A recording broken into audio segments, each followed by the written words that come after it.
Beban yang begitu berat itu terasa ringan ditanggung berdua. Tapi suamiku kini hanya bisa terbaring tak berdaya ditelan usia tuanya.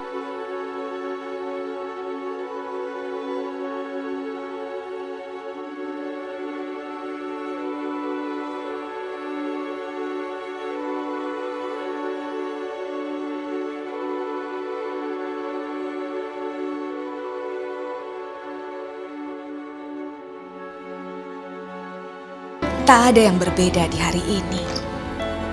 Memulai pagi hari dengan aktivitas yang sama.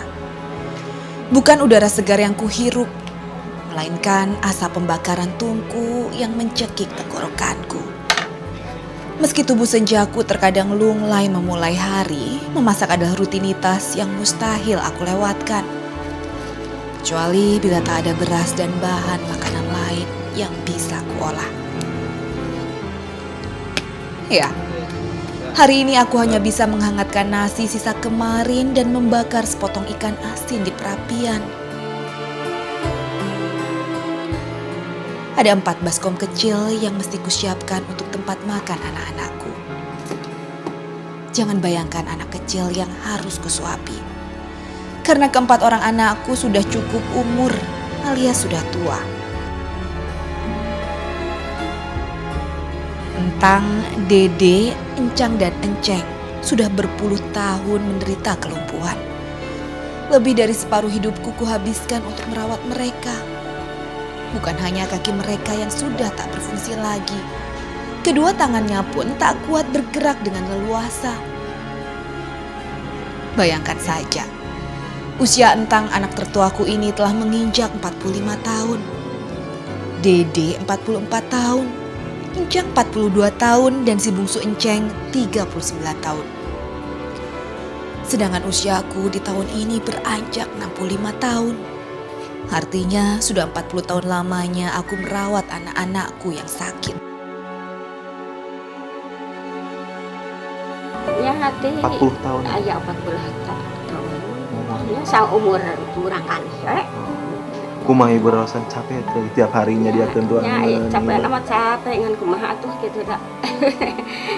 Terus di wae kitu nya terus tadi emu tadi nyari sa kapeung kitu kumaha cing teh ieu cing teh yang nguruskeun budak cing kedahana kumaha dah bapana atuh nya maklum kuli oge atuh nu kuli atuh nya sadak sakedik gitu.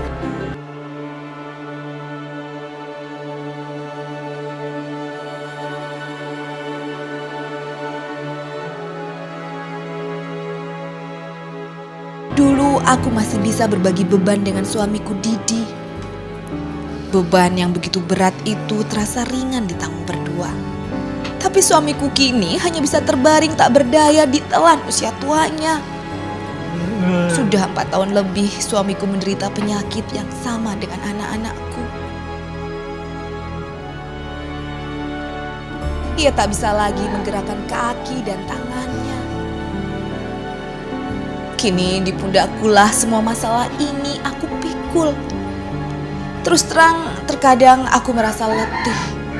Apalagi fisikku semakin melemah. Berbagai penyakit sudah mulai menyambangi tubuhku.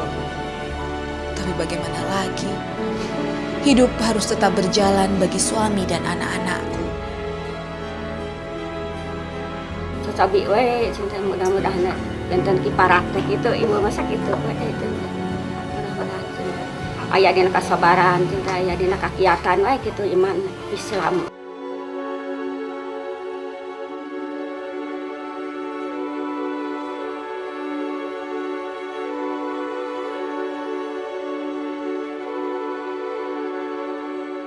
Semua penderitaan ini berawal pada anak sulungku Entang. Saat duduk di kelas 5 SD, tiba-tiba saja ia mengalami panas tinggi dan kejang-kejang hebat.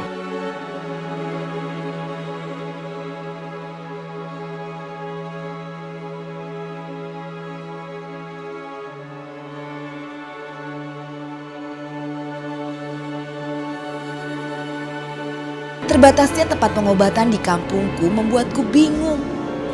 Akhirnya aku hanya bisa memanggil tukang pijat untuk meredakan kejang-kejang anakku. Tapi ternyata cara itu tak memperoleh hasil. Kaki Entang malah tak bisa digerakkan.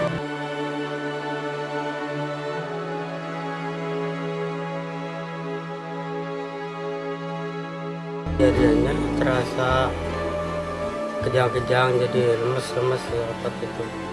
Di jalan itu nggak bisa jauh.